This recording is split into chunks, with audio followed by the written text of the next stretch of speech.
son du serpent qui cliquait en elle. Cet esprit joue avec l'enfant jusqu'à ce que le mauvais lit arrive, tout comme une femme peut rendre visite à l'enfant d'une autre femme et bavarder avec lui jusqu'à ce que sa mère arrive. Souvent, cet esprit, messager du mauvais esprit, peut le tuer. Le verset écrit, et du côté de leurs oppresseurs, il y avait de la puissance. Kohélet 4. L'explication du verset n'est pas celle que vous suggérez, mais son explication est la suite. La force de cet esprit l'oppresse, et c'est ainsi qu'il est écrit 2 fois dans le verset, mais il n'avait pas de consolateur ibidem, de la méchante Lily et de cet esprit.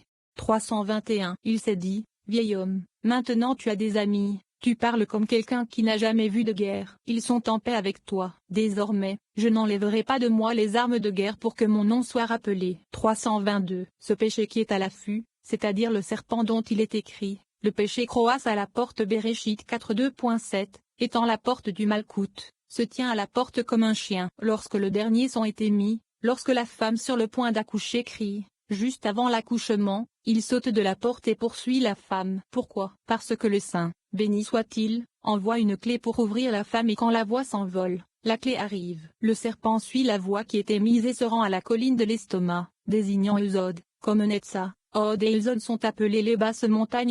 Il mord cet endroit, ouvre la femme, et frappe-la jusqu'à ce qu'elle soit purifiée de la souillure de la morsure de ce méchant serpent. Le Saint, béni soit-il, provoque des situations et accomplit des actions appropriées. 323. Tout ce nourrissement du serpent vient du fait que ce ventre a été rejeté. Il est certain que le serpent a été expulsé de ce ventre et n'y a aucune part. De même, il est expulsé du ventre inférieur des autres femmes du monde, car les femmes inférieures sont des ramifications de la nukva supérieure. Donc, même s'il peut les angoisser, il n'a pas le droit de les dominer. Quel ventre a-t-il le droit de dominer? C'est le ventre de la Sota, Li.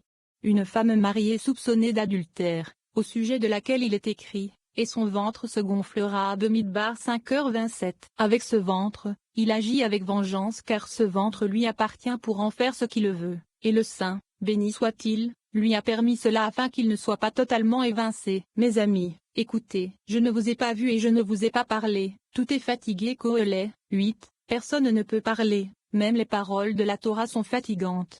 324. Il est écrit, et Jacob resta seul, et un homme lutta avec lui. Bereshit 32:2.25.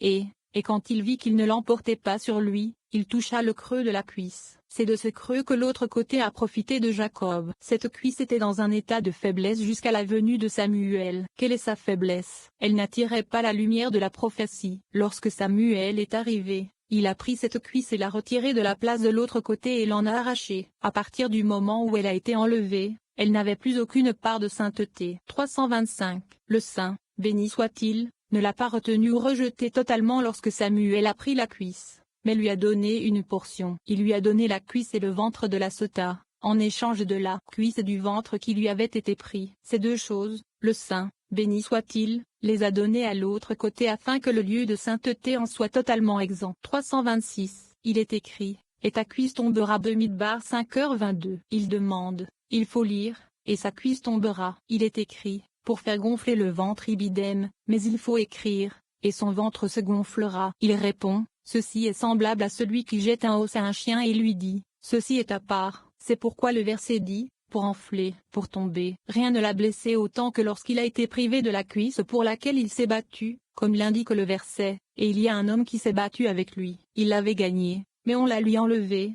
Alors le Saint, béni soit-il, lui a jeté l'os de la Sota, comme nous l'avons dit, et avec cela il était heureux et satisfait.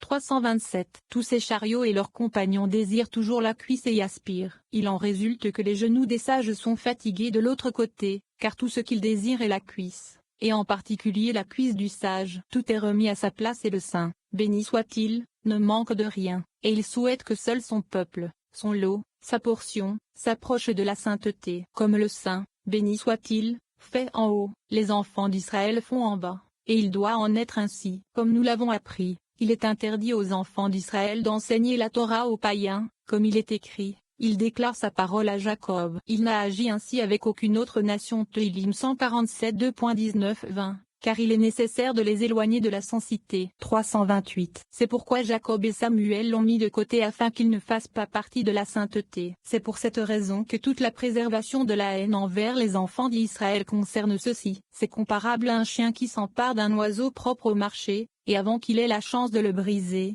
un homme vient, le lui arrache, et plus tard lui donne un os inutile à transporter. 329. Il en est de même pour le ministre d'Ésaü. On le retira du ventre de sa mère, on lui enleva la cuisse et on lui donna plus tard un os, à savoir l'estomac et la cuisse de la sota, et d'aucune autre. C'est l'os qui lui a été donné comme sa part et son lot, et cela lui a fait plaisir. Tous les jugements du saint, béni soit-il, sont véridiques, mais les gens ne réalisent pas ou ne prêtent pas attention au saint, béni soit-il. Cependant, tout est avec la vérité. Elle, l'autre côté, s'est écartée de son mari, comme le dit le verset, qui abandonne l'ami de sa jeunesse Michelet 2h17, et de même, l'épouse correspondante sur terre, c'est-à-dire la sota, lui est remise.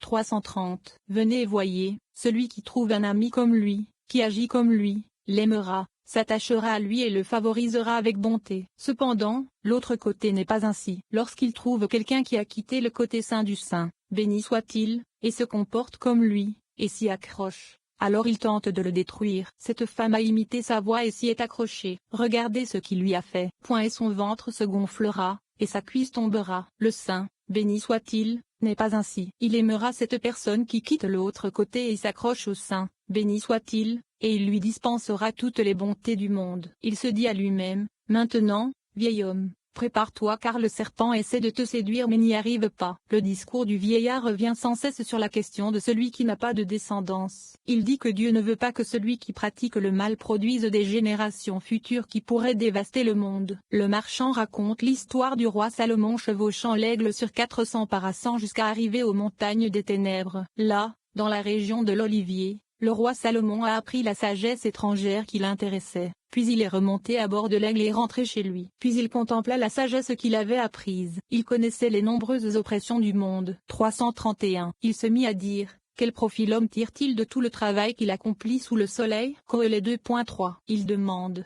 Salomon essaie-t-il de nous enseigner seulement ceci? S'il avait dit dans son travail qu'il fait, je comprendrais qu'il y a un travail qui apporte un profit. Cependant, quand il écrit de tout son travail, cela inclut tout, que rien n'a de profit. 332. Réponse. Salomon n'a pas fait sa déclaration concernant tous les gens. Il y a des gens qui sont constamment occupés à faire le mal et à nuire aux autres, et qui ne font rien de positif du tout. C'est pourquoi le verset utilise l'expression, son travail, au lieu de son labeur.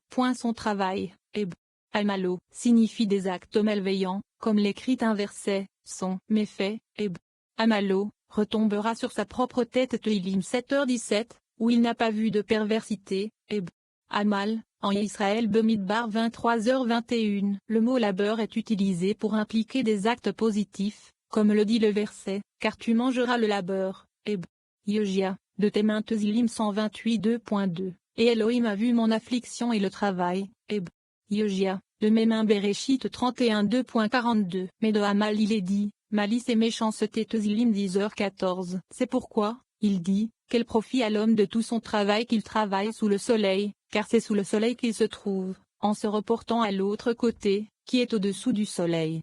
333. Lorsque l'homme pratique le mal, le verset écrit, il n'aura pas d'enfant ni de descendance parmi son peuple. Iob 18, 19. Le saint, béni soit-il, ne veut pas qu'il produise des générations futures, car s'il produisait une descendance, il dévasterait le monde. C'est pourquoi il est dit, quel profit l'homme tire-t-il de tout son travail? Celui qui n'essaie pas d'avoir une descendance fait partie de cet homme mauvais et se retrouve sous son aile. 334. Ruth a dit, étends donc ta jupe, ou ton aile, sur ta servante. Ruth 3, 9, pour qu'elle s'accouple avec l'homme juste et produise une descendance. Et le saint, béni soit-il, étend ses ailes sur les gens afin qu'ils soient féconds. Mais celui qui refuse de produire une progéniture, il est entré par lui-même, aussi, dans son aile, l'aile de l'homme mauvais qui reste sans enfant, comme le serpent qui opère seul. Il sortira par lui-même. Fait référence à celui qui n'a pas cherché à avoir une descendance. Nous en avons déjà suffisamment parlé. 335. La dispute que le saint, béni soit-il, a engagée, nous l'avons appris, et comme le dit le verset, levez-vous, disputez-vous devant les montagnes. Qui sont-elles? Ce sont les montagnes d'en bas, Nominetsa, Od, et Elzod. Quelle est l'essence de cette contestation? Avec elles sont entrelacés tous les péchés qu'Israël commet devant son Père céleste. Comment cela? Israël connaissait l'adoration, la conjuration des anges célestes. Pas même un seul de leurs noms ne leur était inconnu, ni leur adoration. 336. Il se prostituait après eux de deux manières. Il savait comment attirer les pouvoirs des étoiles et des constellations sur la terre, et deux, il savait comment les amener à faire appel à eux dans tout ce qui est nécessaire. Pour cela, le saint, béni soit-il, devait engager la dispute et le jugement contre eux, les montagnes, car tous les anges et les ministres célestes reçoivent leur pouvoir de Netza, Od et Eusod, appelés montagnes. Dans la mesure où ils sont soumis à la contestation et au jugement, leurs lumières seront éclaircies, toute la chaîne, c'est-à-dire les anges de Bria, de Yetzira et d'Azia, tombera car ils ne seront d'aucune utilité, car leurs pouvoirs ont été annulés. Et donc, il est dit, lève-toi, et conteste, et que les collines entendent ta voix. Il demande, qui sont les collines? Il répond, ce sont les mers, ainsi que les 7 chambres de Bria, qui sont appelées au même niveau les vierges. Qui la suivent Tehillim 45 2.15, c'est-à-dire 7 Mèdes qui servent Malkout. Israël fit de même jusqu'à ce qu'il prenne part au niveau inférieur. Il se dit à lui-même, vieil homme, reviens aux paroles précédentes. 337. Israël frappa vivement l'autre côté avec cette cuisse dont nous avons parlé. Mordecai montra sa cuisse au méchant amant, ce qui le rendit furieux, affirmant qu'elle lui appartenait, qu'il l'avait gagnée de Jacob. Mordecai le mit en colère en lui montrant qu'elle lui avait déjà été arrachée. Voyez mes amis, il est écrit, Erika prit les meilleurs vêtements de son fils aîné Ésaü Bereshit 27 2.15. Avec ses vêtements, Jacob a pu arracher toutes ses bénédictions et son droit d'aînesse. 338. Pour cette raison, les chars de l'autre côté trouvaient une raison d'être hostiles aux sages. Ils volaient les vêtements des sages à la moindre occasion, c'est-à-dire leurs cuisses et leurs vêtements, car ces deux articles appartenaient à l'autre côté. Leur colère était principalement due au vol de ces articles, et donc, ils ne peuvent se plaindre qu'auprès des sages. C'est pourquoi les vêtements des sages se flétrissent à force d'être frottés contre eux. L'affaiblissement des genoux leur est dû, et c'est ainsi qu'ils manifestent leur grief contre les sages et exigent ce qui leur revient. Ils cherchent à obtenir des sages ce qui leur appartient. Pourquoi les sages? Ils représentent celui qui est assis dans la tente, Jacob. Il n'y a pas d'accusation sans cause, rien ne se passe sans justice et jugement, et ainsi tout revient à sa place.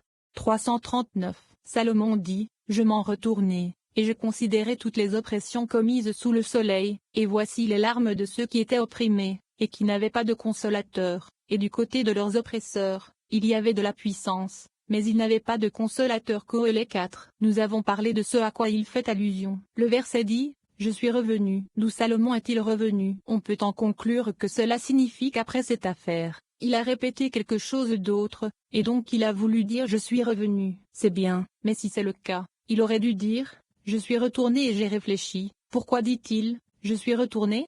340. Nous y apprenons que chaque jour, Salomon se levait tôt, tournait son visage vers l'est, vers Tiferet et la colonne centrale, et voyait ce qu'il voyait. Plus tard, il se tournait vers le sud, à savoir Z et la colonne droite, et voyait ce qu'il voyait. Plus tard, il se tournerait vers le nord, et Tanghura et la colonne gauche, se tiendraient là, baisserait les yeux et lèverait la tête. 341. À ce moment-là, une colonne de feu et une colonne de nuée arrivaient. Sur la colonne de nuée se trouvait un aigle, grand et puissant. L'aigle s'approcha de cette façon, l'aile droite était au-dessus de la colonne de feu, son corps et son aile gauche sur la colonne de nuée. Cet aigle portait 2 feuilles dans sa gueule. Tous les trois, la colonne de nuée, la colonne de feu et l'aigle se sont inclinés devant le roi Salomon. 342. L'aigle vint, se pencha devant lui et lui présenta les feuilles. Le roi Salomon les prit, les sentit et reconnut le signe. Il dit que l'une vient de tomber, et l'autre vient de avoir les yeux ouverts. Bemidbar 24h16. Lorsque les 2 feuilles se trouvèrent devant lui,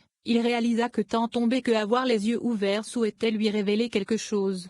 343. Qu'a-t-il fait? Il a marqué son trône du même sceau dans lequel était gravé le Saint-Nom. Il prit l'anneau gravé du Saint-Nom et monta au grenier. Il monta sur l'aigle et s'envola. L'aigle monta jusqu'au plus haut nuage et partout où il passait, la lumière diminuait. Les sages, là où la lumière diminuait, comprirent et dirent que le roi Salomon passait par là, mais ils ne savaient pas où il allait. Les sots dirent que les nuages sont la cause de l'obscurité. 344. L'aigle souleva un oiseau avec lui et vola 400 parasangs jusqu'à arriver aux montagnes de l'obscurité. C'est là que se trouve Tarmod, au milieu du désert des montagnes. Il y descendit, leva la tête, vit les montagnes de ténèbres et sut tout ce qui était nécessaire. Il réalisa qu'il devait y entrer. Il chevaucha à nouveau l'aigle et s'envola dans les montagnes jusqu'à l'endroit où se trouve l'olivier. Il s'écria à haute voix, Hachem, quand ta main sera levée, ils ne verront pas. Yeshaïa 26 2.11. 345. Il entra et s'approcha de la zone de l'olivier, plaça l'anneau devant eux et s'approcha. Là, il apprit ce qu'il voulait de la sagesse étrangère qui l'intéressait. Une fois qu'on lui eut dit ce dont il avait besoin,